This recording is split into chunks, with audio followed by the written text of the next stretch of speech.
സായി ഗ്രാമത്തെക്കുറിച്ച് നമ്മൾ കേട്ടിട്ടുണ്ട്. സായി ഗ്രാമത്തിന്റെ വിവിധ പദ്ധതികളെക്കുറിച്ച് നമുക്കറിയാം. എന്തെല്ലാം പ്രവർത്തനങ്ങളാണ് ഇവിടെ നടക്കുന്നതെന്ന് ശരിക്കും പറഞ്ഞാൽ നമ്മൾ ഓരോരുത്തരും അറിഞ്ഞിരിക്കേണ്ട ഒരു കാര്യം തന്നെയാണ്. ഇതേക്കുറിച്ച് ഇന്ന് പറയാൻ കാരണം സായി ഗ്രാമത്തിന്റെ ഫൗണ്ടറും അതുപോലെ എക്സിക്യൂട്ടീവ് ഡയറക്ടറുമായ ശ്രീ KN ആനന്ദകുമാർ സാറാണ് ഇന്ന് നമ്മളോടൊപ്പം അതിഥിയായി ചേരുന്നത്. ഒരുപാട് കാര്യങ്ങളെക്കുറിച്ച് നമുക്കറിയാനുണ്ട്. നമ്മുടെ ജീവിതം തന്നെ മാറ്റിമറിച്ചേക്കാവുന്ന ഒരുപാട് വിഷയങ്ങൾ ഇന്ന് അദ്ദേഹം നമ്മളോട് പങ്കുവയ്ക്കുന്നുണ്ട്. വളരെ സ്നേഹത്തോടെ ആദരവോടെ നമുക്ക് അദ്ദേഹത്തെ സ്വാഗതം ചെയ്യാം. സർ, സായി ഗ്രാമത്തെക്കുറിച്ച് പറയുമ്പോൾ ഇൻട്രൊഡക്ഷനിൽ നമുക്ക് പറയാൻ പറ്റാത്ത അത്രയും കാര്യങ്ങൾ, ഒരുപക്ഷെ മണിക്കൂറുകളോളം നമുക്ക് പറയേണ്ടതായ ഒരുപാട് കാര്യങ്ങളുണ്ട്. 25 വർഷം മുൻപ് ഇത്തരത്തിലൊരാശയം, അതായത് ഇപ്പോൾ നിരവധി പദ്ധതികൾ കുട്ടികൾക്ക് വേണ്ടിയിട്ട്, വൃദ്ധർക്ക് വേണ്ടിയിട്ട്, വൈകല്യം അനുഭവിക്കുന്നവർക്ക് വേണ്ടിയിട്ട്, അങ്ങനെ നിരവധി പദ്ധതികൾ ഇതിൻ്റെ ഭാഗമായിട്ട് വരുന്നുണ്ട്. അപ്പോൾ 25 വർഷം മുൻപ് ഇത്തരത്തിലൊരു പദ്ധതി ആസൂത്രണം ചെയ്യുമ്പോൾ, അല്ലെങ്കിൽ അങ്ങ് അത് മനസ്സിൽ കണ്ടപ്പോൾ എന്തായിരുന്നു തുടക്കം?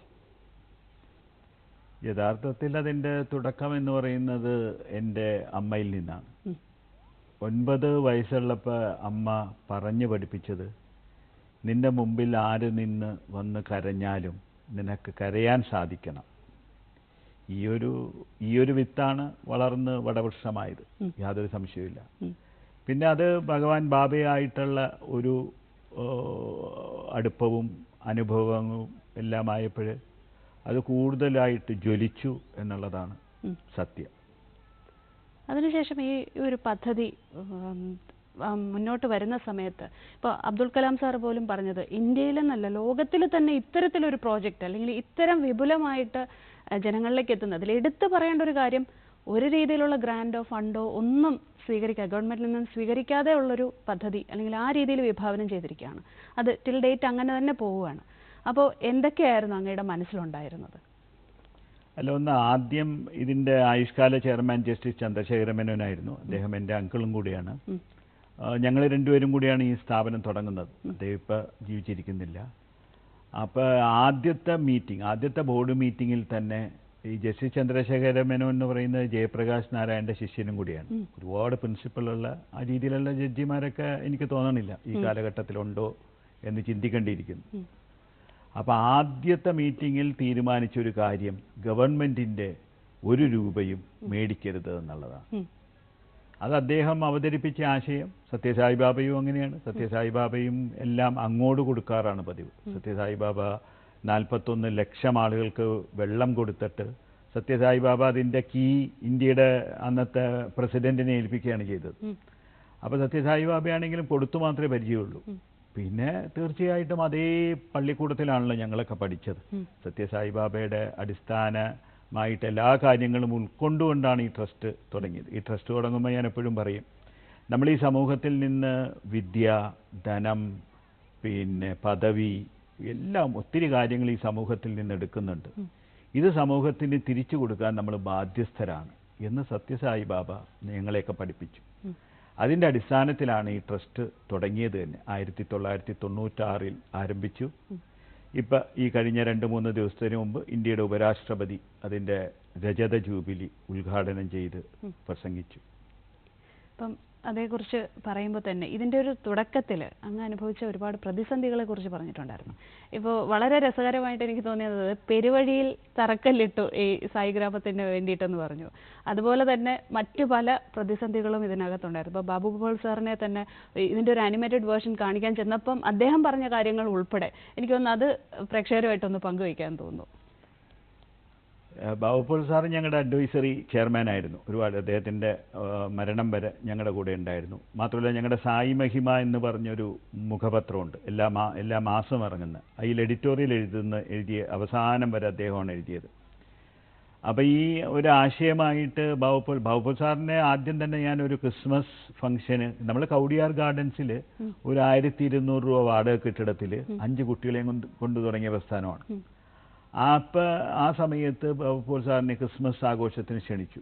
അന്ന് ഞങ്ങളുടെ കൂടെ ഒരു 10-15 കുട്ടികളുണ്ടായിരുന്നു. അപ്പോൾ അദ്ദേഹം അതിനകത്ത് പങ്കെടുക്കാനുണ്ടായ കാരണം പലപ്പോഴും പറഞ്ഞിട്ടുണ്ട്. മതാതീത ആധ്യാത്മികതയുള്ള ഒരു പ്രസ്ഥാനമായതുകൊണ്ടാണ് ഞാൻ ഇതായിട്ട് വളരെയധികം അടുക്കുന്നത് എന്ന് പറഞ്ഞു. സത്യസായി ബാബയുടെ സിദ്ധാന്തവും അത് തന്നെയാണ്, യാതൊരു സംശയവുമില്ല. അപ്പോൾ വകുപ്പുൽ സാറിനെ ഞാൻ ഈ സായിഗ്രാം എന്ന് പറഞ്ഞ നേരത്തെ അബ്ദുൽ കലാമിൻ്റെ വാക്കുകളിലോട്ട് തന്നെ ചെന്നാൽ ഒരു സ്വപ്ന പദ്ധതിയായിരുന്നു ഞങ്ങളുടെ സ്വപ്ന പദ്ധതിയായിരുന്നു എന്ന് മാത്രമല്ല, അബ്ദുൽ കലാം പറഞ്ഞ പോലെ ഉണർന്നിരുന്നു കൊണ്ട് ഉറങ്ങാതെ സ്വപ്നം കാണുന്ന ആൾക്കാരായിരുന്നു ഞങ്ങൾ. അതുകൊണ്ടാണ് തീർച്ചയായിട്ടും അതൊരു പൂർണ്ണതയിൽ എത്തി എന്ന് പറയാനുള്ള ഒരു അവസരമുണ്ടായത്. ബാബുൽ സാറിന് ഇതിൻ്റെ അനിമേഷൻ കാണിച്ചു. അപ്പോൾ ഒന്നും ആയിട്ടില്ല, സ്ഥലമൊന്നും ആയിട്ടില്ല. ഞങ്ങൾ കാണുന്ന സ്വപ്നത്തിനെ സംബന്ധിച്ച് ഒരു അനിമേഷൻ ഉണ്ടാക്കി കാണിച്ചു. അദ്ദേഹത്തിൻ്റെ വീട്ടിൽ കൊണ്ടുപോയി ഞാൻ കാണിച്ചത്. അതെല്ലാം കണ്ടു കഴിഞ്ഞപ്പോൾ അദ്ദേഹം ഒന്നും പറഞ്ഞില്ല. അത് കഴിഞ്ഞ് മിക്കവാറും സായിഗ്രാമത്തിലുള്ള വലിയ പരിപാടികളിലൊക്കെ സാറ് പങ്കെടുക്കാറുണ്ട്. അപ്പോൾ സാറ് മിക്കവാറും എനിക്ക് തോന്നുന്നൊരു 8 or 9 തവണ സാറ് പ്രസംഗിച്ചിട്ടുണ്ട്. ആനന്ദകുമാർ വർഷങ്ങൾക്ക് മുമ്പ് ഇങ്ങനെ ഒരു അനിമേഷൻ കൊണ്ട് കാണിച്ചു. ഞാനാണെങ്കിൽ സാംസ്കാരിക വകുപ്പിൽ സെക്രട്ടറി ആയിരുന്ന ആളായത് കാരണം പല രീതിയിലുള്ള ഭ്രാന്ത് ഞാൻ കണ്ടിട്ടുണ്ട്. ഇത് മനുഷ്യനെ ഉപദ്രവിക്കാത്ത, മനുഷ്യന് ശല്യമുണ്ടാക്കാത്ത ഒരു ഭ്രാന്താണ് ആനന്ദകുമാറിന് എന്ന് ഞാൻ പരിപൂർണമായി വിശ്വസിച്ചു. പക്ഷേ ഞാനിവിടെ നിൽക്കുമ്പോൾ എന്ന് വകുപ്പ് സാറ് പറഞ്ഞാണ്, ഞാൻ സായിഗ്രാമത്തിൽ നിൽക്കുമ്പോൾ എനിക്ക് പോലും ചിന്തിക്കാൻ പറ്റുന്നില്ല സായിഗ്രാമം ഇത്രയും വിപുലമായി ഇവിടെ എത്തി എന്നുള്ളത്. അവസാന അദ്ദേഹം മരിക്കണതിന് മുമ്പ് 2 മാസം മുമ്പുള്ള ഒരു ഫംഗ്ഷന് പോലും അദ്ദേഹം ഇത് പ്രസംഗിച്ചായിട്ട് ഓർക്കുന്നു. അതുപോലെ ഇതിന്റെ തുടക്കത്തിൽ തന്നെ നമുക്ക് സ്ഥലം കണ്ടെത്തി നമ്മൾ അതിന് വേണ്ട ഫണ്ടും കാര്യങ്ങളൊക്കെ കണ്ടെത്തുന്നതിലും ഒക്കെയുള്ള ഒരു പ്രശ്നവും പിന്നെ തറക്കല്ലിടുന്നതിലുള്ള ഒരു പ്രതിസന്ധിയും അതുമായിട്ട് ബന്ധപ്പെട്ടെന്ന് പറയുമ്പോൾ സ്ഥലം കണ്ടെത്തി 2 വർഷം അന്വേഷിച്ചിട്ടാണ് സ്ഥലം കണ്ടെത്തിയത്. തോന്നയ്ക്കൽ കുമാരനാശാനെ സ്മരിച്ചുകൊണ്ടുള്ള ഒരു പാണ്ഡവൻ മല എന്ന് പറഞ്ഞൊരു മല ഏകദേശം 25 ഏക്കർ ഞങ്ങൾ മേടിക്കുകയാണ്. അപ്പോൾ സ്ഥലം മേടിക്കുവാനായിട്ട് ഈ അന്നും 1200 രൂപ വാടക കെട്ടിടങ്ങൾ, പല കെട്ടിടങ്ങളിലായിട്ടിരിക്കുന്ന ആളുകൾ ഞങ്ങൾക്കൊന്നും ചിന്തിക്കാൻ, ബോർഡിന് പോലും ചിന്തിക്കാൻ പറ്റൂല. പക്ഷെ എൻ്റെ ഒരു സ്വപ്നമായിരുന്നു അത്. പിന്നെ എന്താണെങ്കിലും അതൊരു ഈശ്വര സാക്ഷാത്കാരമായിട്ട് തീർന്നു എന്ന് മാത്രമേ പറയാൻ പറ്റുള്ളൂ. സ്ഥലം മേടിക്കാനായിട്ട് 2 കോടി രൂപ കാനറ ബാങ്കിൽ അപേക്ഷിച്ചപ്പോൾ അത് അവർ ഈ പറഞ്ഞ പോലെ അവരുടേതായിട്ടുള്ള ഡിലേ ഉണ്ടായി. ആ സമയത്താണ് എൻ്റെ സുഹൃത്തായ സുനിൽ ഗവാസ്കർ, സായി ഭക്തനും കൂടിയാണ്, അദ്ദേഹം ഡേറ്റ് തരുന്നു തറക്കല്ലിടാനായിട്ട്. ഞങ്ങളങ്ങനെ തറക്കല്ലിടാനായിട്ടുള്ള ഒരുക്കങ്ങൾ തുടങ്ങി. അപ്പോൾ സുനിൽ ഗവാസ്കർ 27 വർഷത്തിന് ശേഷം ആദ്യമായിട്ട് കേരളത്തിൽ വരുന്നതാണ്. അപ്പോൾ ഇതിൻ്റെ പ്രാധാന്യമുള്ളത് കാരണം ഞങ്ങളൊരു 10-15,000 ആളുകളെ പ്രതീക്ഷിക്കുന്നു.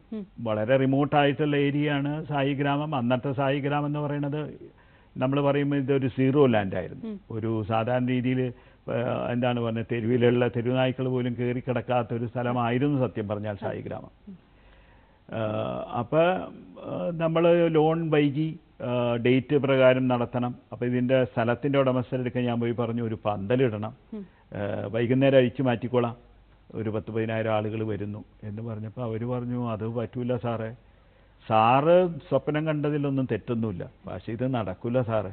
4 തവണ ഞങ്ങൾക്ക് തന്ന അഡ്വാൻസിൻ്റെ തുക പറഞ്ഞ പ്രകാരം കരാറ് തെറ്റിച്ചു, പിന്നെ ഇത് സാറെങ്ങനെ നടത്തും എന്ന് പറഞ്ഞു. അപ്പം ഞാൻ പറഞ്ഞു എന്താണെങ്കിലും അത് ഈശ്വരൻ നിശ്ചയിക്കട്ടെ നടക്കണ കാര്യമൊക്കെ. എന്തായാലും ഇങ്ങനെ ഒരു സഹായം ചെയ്യണമെന്ന് വെച്ചാൽ അവർ തന്നില്ല സ്ഥലം, അവരിൽ തെറ്റ് പറയാൻ പറ്റൂല. എന്താണെങ്കിലും ഈ 2 ഏക്കർ സ്ഥലം മേടിച്ചിട്ടാണ് ഞങ്ങൾ റോഡ് ഉണ്ടാക്കിയത്. സത്യസന്ധമായിട്ട് പറഞ്ഞാൽ പെരുവഴിയിലാണ് തറക്കല്ലിട്ടത്, ആ റോഡിലാണ് തറക്കല്ലിട്ടത്. റോഡിൽ തന്നെ പന്തലിട്ടു. 10-12,000 ആൾക്കാർ പങ്കെടുത്ത് വലിയൊരു പരിപാടിയായിരുന്നു. ക്ഷണിക്കാതെ പോലും ഒരു ഹൈക്കോടതി ജഡ്ജി പോലും പങ്കെടുത്തായിട്ട് ഞാൻ ഓർക്കുന്നു, തോട്ടത്തിൽ രാധാകൃഷ്ണൻ എന്ന് പറഞ്ഞ എൻ്റെ സുഹൃത്ത്.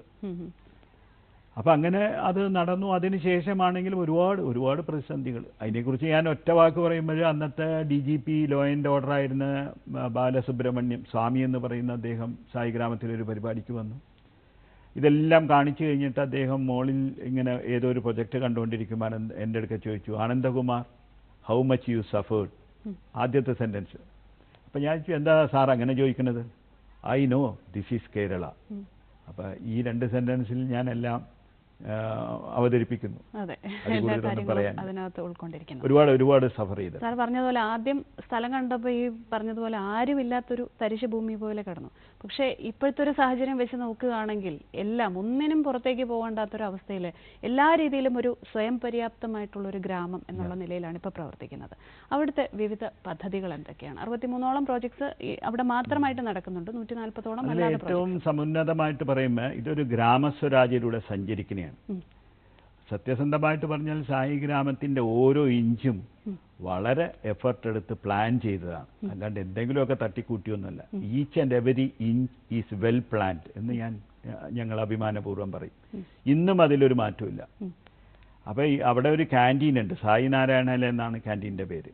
ക്യാൻറ്റീൻ തുടങ്ങുന്നതിന് മുമ്പേ ഞങ്ങൾ ബയോഗ്യാസ് പ്ലാന്റ് തുടങ്ങി. ബയോഗ്യാസ് പ്ലാന്റ് ഒന്നും പോരാഞ്ഞിട്ട് രണ്ടാമതും വെച്ചു.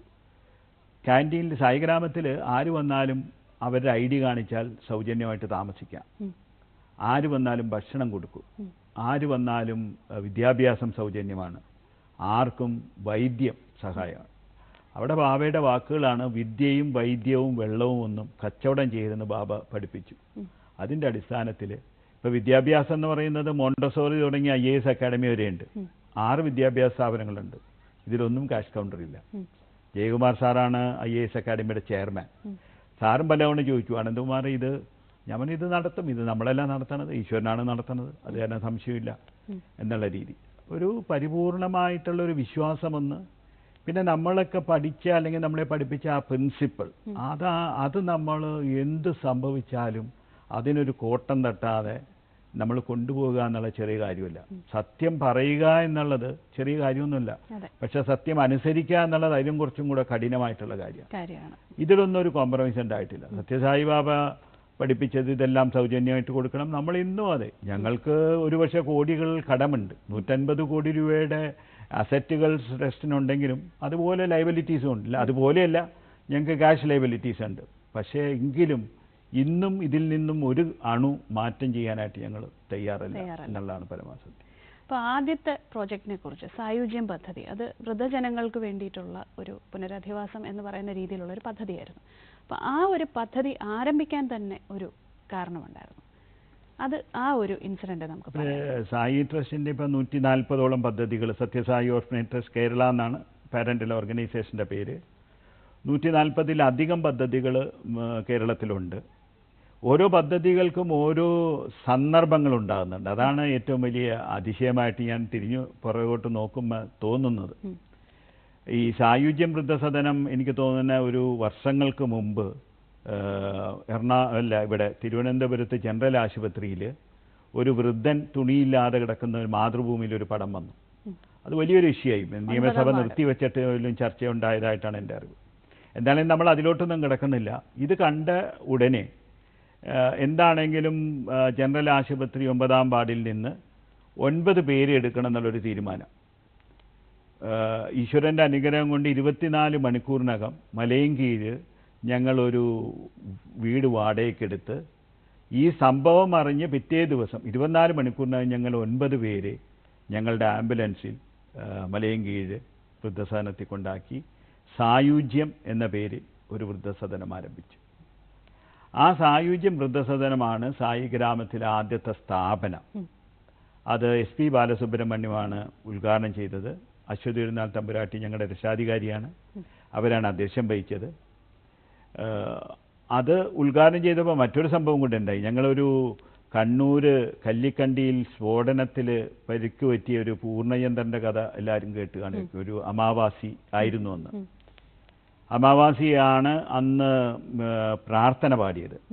പ്രാർത്ഥനയ്ക്ക് ശേഷം SP ബാലസുബ്രഹ്മണ്യൻ എന്നെ വിളിച്ചിട്ട് പറഞ്ഞു, ഇവനൊരു വലിയ സിംഗറാകും ആനന്ദ് കുമാർ, അതുകൊണ്ട് ഇദ്ദേഹത്തിനെ സംഗീതം പഠിപ്പിക്കണം എന്ന് പറഞ്ഞു.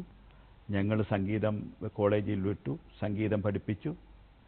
മുൻ മുഖ്യമന്ത്രിയായിരുന്നു ഉമ്മൻചാണ്ടി. അദ്ദേഹം മുഖ്യമന്ത്രി ആയിരുന്നപ്പോൾ അദ്ദേഹം ഞങ്ങളുടെ സായി ഗ്രാമത്തിൽ വന്നപ്പോൾ പ്രതിപക്ഷ നേതാവായിരുന്നു. അദ്ദേഹം പറഞ്ഞു, ഞങ്ങൾ ഭരണത്തിൽ വന്നാൽ ഇവന് ജോലി കൊടുക്കാമെന്ന്. പക്ഷേ കൃത്യമായിട്ട് അവൻ പഠിച്ച കോളേജിൽ ആ മഹാനായ മുഖ്യമന്ത്രി ഉമ്മൻചാണ്ടി ജോലി കൊടുത്തു എന്നുള്ളതാണ്. അപ്പം തെരുവിൽ ആക്രി പറക്കിക്കൊണ്ടിരുന്ന പയ്യനാണ് അമാവാസിയെ പൂർണ്ണചന്ദ്രനാക്കി. പൂർണ്ണചന്ദ്രൻ എന്ന് പറഞ്ഞ പേര് പോലും പേരിട്ടത് P. ഗോവിന്ദപിള്ളയാണ്. അങ്ങനെ ഒരു പേര് വേണമെന്ന് സജസ്റ്റ് ചെയ്തത് എൻ്റെ സഹധർമ്മിണിയാണ്. ഗോവിന്ദപിള്ള സാറാണ് പൂർണ്ണചന്ദ്രൻ ഒരു ക്യാമ്പിൽ വെച്ച് പേരിട്ടു. എന്താണെങ്കിലും പൂർണ്ണചന്ദ്രൻ ഇപ്പോൾ 35,000 രൂപ ശമ്പളം മേടിക്കുന്ന ഗവൺമെൻറ് ഉദ്യോഗസ്ഥനാണ്. ഒരു തെരുവ് കുട്ടിയിൽ നിന്ന് ഇപ്പോൾ ഒരു ഗവൺമെൻറ് ഉദ്യോഗസ്ഥനായി മാറി എന്നുള്ളത് ഞങ്ങളുടെ ഒരു വലിയ ചരിത്രമാണ്. അതെ.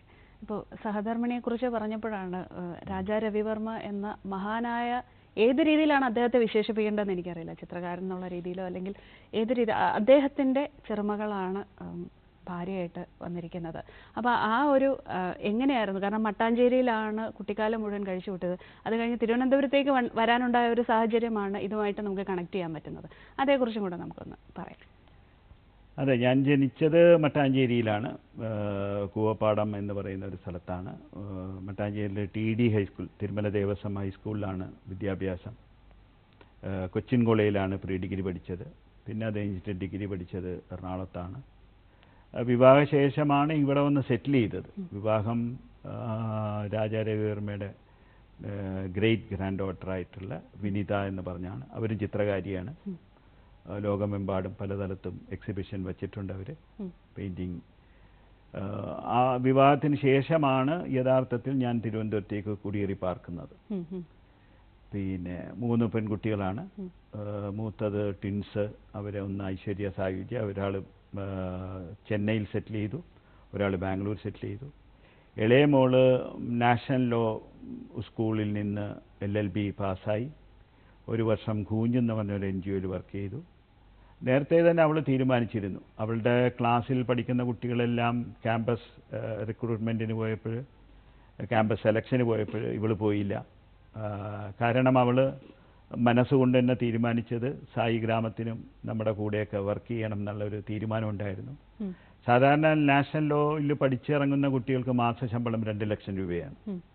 അതുപോലും ഉപേക്ഷിച്ചിട്ട് അച്ഛൻ്റെ കൂടെ കൂടിയിരിക്കുന്നതാണ്, എൻ്റെ കൂടെ കൂടിയിരിക്കുന്നതാണ്.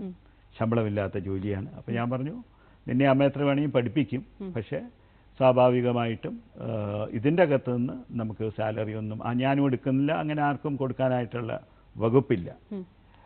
മറ്റ് കൺസൾട്ടേഷൻ മുഖാന്തരമൊക്കെ നിന്റെ കാര്യങ്ങൾ കണ്ടുകൊള്ളുക.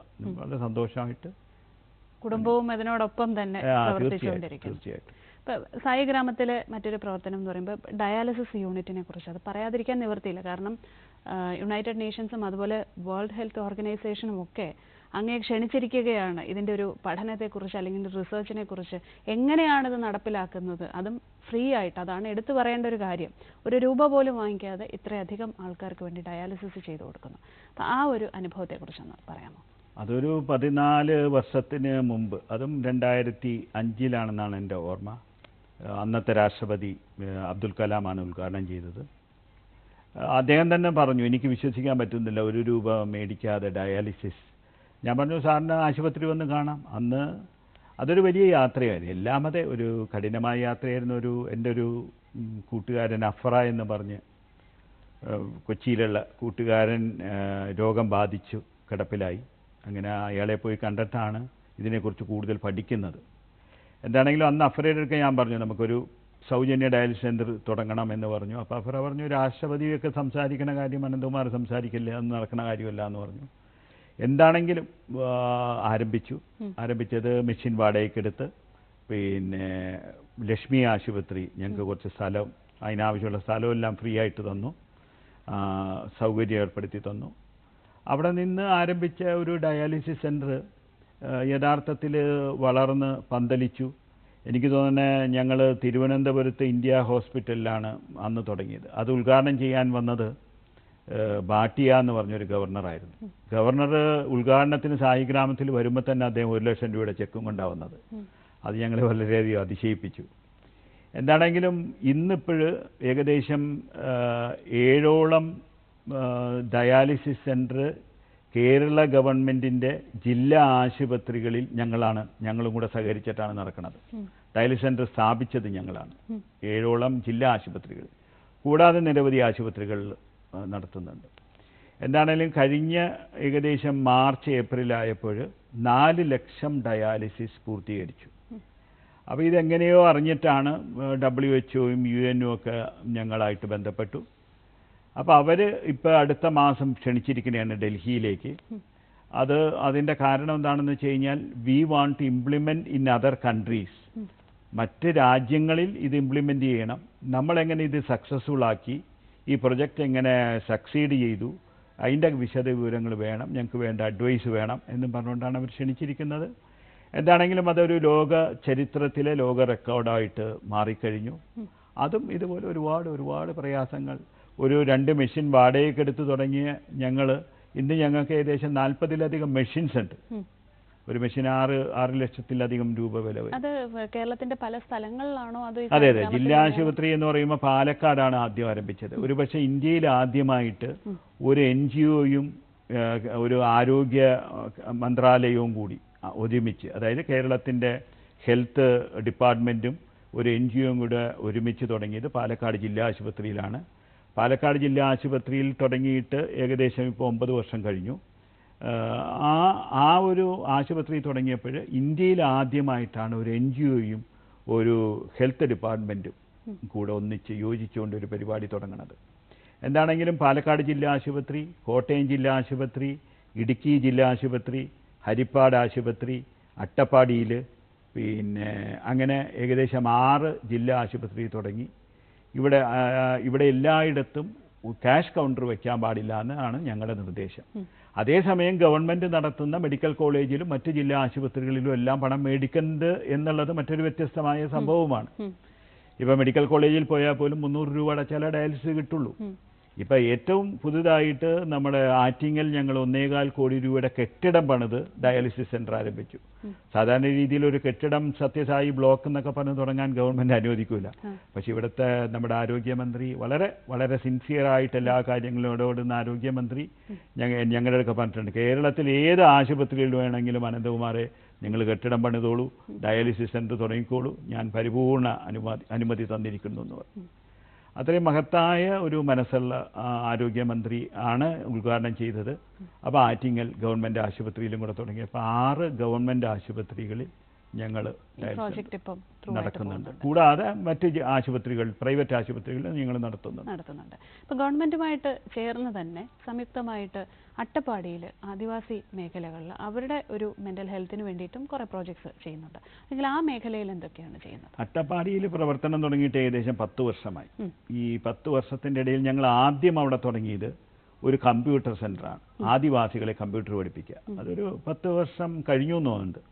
ഏകദേശം എനിക്ക് തോന്നുന്ന ഒരു 100-150ഓളം ആദിവാസികൾ എന്ന് വെച്ച് കഴിഞ്ഞാൽ വളരെ പ്രയാസമുള്ള, ടഫാണ് ഹാൻഡിൽ ചെയ്യാനായിട്ട്. അവരെ 150ഓളധികം ആളുകളെ ഇത് പഠിപ്പിച്ചു. പിന്നെ സാധാരണ ആളുകൾക്കും അതിനകത്ത് അഡ്മിഷൻ ഉണ്ട്. അങ്ങനെ ഏകദേശം ഒരു 10-400 പേർക്ക് അത് പ്രയോജനം കിട്ടിയിട്ടുണ്ട് ഇത്രയും വർഷം കൊണ്ട്, ആദിവാസികൾ ഉൾപ്പെടെ. പിന്നെ അതിനുശേഷം ഞങ്ങൾ തുടങ്ങിയത് അവിടെയുള്ള മുഴുവൻ സ്കൂളുകളിലും ശുദ്ധജലം വിതരണം ചെയ്യാനായിട്ട് വാട്ടർ പ്യൂരിഫയർ വെച്ചിട്ടൊരു ഏർപ്പാട് തുടങ്ങി. മൂന്നാമതായിട്ട് ഞങ്ങൾ ആരംഭിച്ചത് വാഴക്കൃഷി. അതായത് ഒരു കാരണവശാലും ഗിരിവർഗ ആദിവാസി ആളുകൾ സ്വന്തം ഭൂമിയിൽ കൃഷി ചെയ്യാറില്ല. എനിക്ക് അങ്ങനെ ഒരു ചരിത്രം ഞാൻ കേട്ടിട്ടില്ല. അവരുടെ ഭൂമി അവർ ലീസിന് ചെയ്യും, അല്ലെങ്കിൽ നിസ്സാര തുകയ്ക്ക് അത് ആർക്കെങ്കിലും സബ്ലെറ്റ് ചെയ്യും. ആ ഭൂമിയിൽ അവർ കൃഷി ചെയ്ത് കൊയ്തുകൊണ്ട് പോകും. അങ്ങനെയാണ് ഈ ഒരു ചരിത്രമുള്ളത്. പക്ഷേ ഞങ്ങൾ ആദിവാസി കോളനിയായ താഴെ മഞ്ചിക്കണ്ടി എന്ന് പറഞ്ഞൊരു കോളനി ഞങ്ങൾ 10 വർഷമായിട്ട് അഡോപ്റ്റ് ചെയ്തു. അവിടെ ഞങ്ങൾ കക്കൂസും കുളിമുറിയും കെട്ടിക്കൊടുത്തു. അപ്പം നമ്മൾ വേറെ ഒന്ന് ചിന്തിക്കുന്നത് 1947 സ്വാതന്ത്ര്യം കിട്ടിയെന്ന് പറയുമ്പോൾ ഈ കക്കൂസും കുളിമുറിയും കെട്ടിക്കൊടുത്തിട്ട് അത് ഉപയോഗിക്കുവാനായിട്ട് 4500 രൂപ ശമ്പളത്തിന് ഞങ്ങൾ ആളെ നിർത്തി. അപ്പം നമ്മുടെ എന്താണ് ഇവർക്ക് നൽകിയിട്ടുള്ളത് എന്നുള്ള ചോദ്യം ഇപ്പോഴും ഞങ്ങൾ ആലോചിച്ചുകൊണ്ടിരിക്കുന്ന ഒരു ചോദ്യമാണ്. അങ്ങനെ അവരെ കൊണ്ട് ഇപ്പോൾ വാഴക്കൃഷി 5000ഓളം വാഴ നടിയിച്ച് അവരെ കൊണ്ട് കൃഷി ചെയ്യിക്കുന്നതാണ്. അപ്പോൾ ഇവർ ഒരു പ്രത്യേക വിഭാഗമാണല്ലോ. അവരിപ്പോൾ പറഞ്ഞ പോലെ രാവിലെ ഇങ്ങനെ ഒരൊറ്റ ഇരിപ്പാണ്, മുറുക്കാനും ചെവിച്ച്. വൈകുന്നേരം ആകുമ്പോഴത്തേക്കും ആ സ്ത്രീകളും, നമ്മളത് പറയാൻ പാടില്ല, അവരുടെ ഒരു ഭാഗമായി മാറി മദ്യപാനവും മറ്റു കാര്യങ്ങളുമെല്ലാം. എന്താണെങ്കിലും വളരെ ആത്മാർത്ഥമായിട്ട് അവർ കൃഷിയിലോട്ട് ഇറങ്ങിയിട്ടുണ്ട്. ഇത് വിജയിച്ചാൽ ഇതൊരു തീർച്ചയായിട്ടും വലിയൊരു എക്സാമ്പിളായിട്ട് മാറാൻ സാധ്യതയുണ്ട്. ഇപ്പോൾ കൃഷിയെക്കുറിച്ച് പറഞ്ഞപ്പോഴാണ് നമ്മൾ സായി ഗ്രാമത്തിലും ഈ കൃഷിയുമായിട്ട് ബന്ധപ്പെട്ട ഒരുപാട് കാര്യങ്ങൾ നേരത്തെ നമ്മൾ പറഞ്ഞ പോലെ സ്വയം പര്യാപ്തതയുടെ ഭാഗമായിട്ട് തന്നെ, അതല്ലെങ്കിൽ കൃഷിയുമായിട്ട് ബന്ധപ്പെട്ട് ഇവിടെ എന്തൊക്കെ? സ്വയം പര്യാപ്തതയുടെ ഭാഗമായിട്ട് ആവശ്യമുള്ള വെള്ളം ഞങ്ങളുടേതായിട്ട് തന്നെ സായി ഗ്രാമത്തിൽ കിണറുകളുണ്ട്, കുളമുണ്ട്, ബോർവെയിലും ഉണ്ട്. പിന്നെ പാല് ഞങ്ങളുടെ ഗോകുലത്തിൽ ഞങ്ങൾക്ക് 40-45 ലിറ്റർ പാല് ഒരു ദിവസം ആവശ്യമുണ്ട്. അതിനുള്ള പശുക്കളെ ഞങ്ങൾ വളർത്തുന്നുണ്ട്. പിന്നെ ക്ഷേത്രത്തിലേക്ക് പൂക്കൾ ആവശ്യമുണ്ട്. അതിനൊരു 50% പൂക്കൾ ഞങ്ങൾക്ക് അവിടെ നിന്ന് തന്നെ കിട്ടുന്നുണ്ട്. ചന്ദനത്തിരി ഈ അമ്മൂമ്മമാരൊക്കെ അവരുടെ സമയം കിട്ടണനുസരിച്ച് ചന്ദനത്തിരി ഉണ്ടാക്കുന്നു. ക്ഷേത്രത്തിൽ ചന്ദനത്തിരി അത് അകറ്റിക്കുന്നത്. പിന്നെ കുട്ടികൾ സോപ്പ് തേക്കുന്നത് ഈ അമ്മൂമ്മമാരും കുട്ടികളൊക്കെ ഉണ്ടാക്കുന്ന സോപ്പാണ് അവർ ഉപയോഗിക്കുന്നത്. നമ്മുടെ ബാത്റൂം കഴുകാനുള്ള ഫിനോയിൽ അതും അവരുണ്ടാക്കുന്നു. അങ്ങനെ ആവശ്യമുള്ള നെൽകൃഷിയുണ്ട് ഞങ്ങൾക്ക്. ഒരു 6 മാസത്തേക്കുള്ള അരിക്കുള്ള നെല്ല് ഞങ്ങൾ കൃഷി ചെയ്യുന്നുണ്ട്. പച്ചക്കറി അതുപോലെ തന്നെ ഒരു 25% ഞങ്ങൾ തന്നെ ഉണ്ടാക്കുന്നുണ്ട്. അങ്ങനെ ഏകദേശം ഒരു 70% അച്ചീവ് ചെയ്ത് കഴിഞ്ഞു ഞങ്ങൾ സ്വയം പര്യാപ്ത ഗ്രാമത്തിൻ്റെ. ഈ സായി നാരായണാലയം എന്ന് പറഞ്ഞ ക്യാൻറ്റീൻ 4 കോടി ആളുകൾക്ക് ഭക്ഷണം കൊടുത്തപ്പോൾ അതിൻ്റെ അകത്ത് ഇന്ന് വരെ ഒരു ഗ്യാസ് സിലിണ്ടർ കയറ്റിയിട്ടില്ല എന്നുള്ളതാണ് ഏറ്റവും വലിയ ചരിത്രം. എല്ലാം ബയോഗ്യാസും ഫയർവുഡും. ഞങ്ങളുടെ അതിൻ്റെ അകത്ത് 25 ഏക്കർ ഉണ്ടല്ലോ, അവിടെ കിട്ടുന്ന വിറക് ബയോഗ്യാസ് ഉപയോഗിച്ചിട്ടാണ് പാചകം നടത്തുന്നത്. ഒരുപക്ഷെ നമ്മുടെ ആരോഗ്യത്തിനും അത് 100% ഏറ്റവും ശ്രേഷ്ഠമായിട്ടുള്ള ഒരു കാര്യമാണ്. അവിടെ താമസിക്കുന്നവർക്കും അല്ലെ വരുന്നവർക്കും ഒക്കെ ജൈവ പച്ചക്കറിയും അത്തരത്തിലുള്ള ഒരുപാട് കാര്യങ്ങൾ അവിടെ ഉൽപ്പാദിപ്പിക്കുന്നുണ്ട്. ഇനി കാരണം ഒരു 90% എല്ലാ പ്രോജക്ട്സും ഏകദേശം അവിടെ ഉണ്ട്. ഇനി എന്തൊക്കെയാണ് സ്വപ്നമായിട്ടുള്ള പദ്ധതികൾ, അല്ലെങ്കിൽ ഇനി നമുക്ക് മനസ്സിലുള്ള കാര്യങ്ങൾ എന്തൊക്കെയാണ്? ഇനിയിപ്പോൾ ഞങ്ങൾ കാഞ്ഞങ്ങാട് ഒരു സൗജന്യ ആശുപത്രി പ്ലാൻ ചെയ്യുന്നുണ്ട്. അത് കാരണം എന്താണെങ്കിലും ഈ 2020 ഈശ്വരാനുഗ്രഹം കൊണ്ട് ഈ വർഷം ആ ആശുപത്രി ലോകത്തിലെ 3ാമത്തെ ക്യാഷ് കൗണ്ടർ ഇല്ലാത്ത ആശുപത്രിയാണ്. 2 എണ്ണം സത്യസായിബാബ നടത്തുന്നുണ്ട്, പുട്ടപർത്തിയിലും ബാംഗ്ലൂരും. ഇത് 3ാമത്തെ ആശുപത്രി ആയിരിക്കും. എന്താണെങ്കിലും ഈ വർഷം തുടങ്ങുന്നുള്ള പരിപൂർണ വിശ്വാസവും പ്രാർത്ഥനയും ഉണ്ട്. തീർച്ചയായിട്ടും അങ്ങ് സൂചിപ്പിച്ചതുപോലെ 2020 എല്ലാവരുടെയും സ്വപ്നങ്ങളും ഈ പറഞ്ഞതുപോലെ എല്ലാവർക്കും ഉപകാരപ്രദമാകുന്ന ഒരുപാട് സ്വപ്ന പദ്ധതികളും നടപ്പാക്കാൻ സാധിക്കട്ടെ. ഒരുപാട് പേർക്ക് അതിൻ്റെ ഗുണം കിട്ടട്ടെ എന്ന് ആശിച്ചു പോകുന്നു. ഏറെ സന്തോഷം ഇവിടെ വന്ന് ഞങ്ങളുടെ പ്രേക്ഷകരോടൊപ്പം ഒരുപാട് കാര്യങ്ങൾ അങ്ങ് പങ്കുവെച്ചു. സായി ഗ്രാമത്തെക്കുറിച്ച് കൂടുതൽ അടുത്തറിയാൻ സാധിച്ചതിലും ഒരുപാട് വിശേഷങ്ങൾ കേൾക്കാൻ സാധിച്ചതിലും സന്തോഷവും ഒപ്പം നന്ദി അറിയിക്കുന്നു. നമസ്കാരം.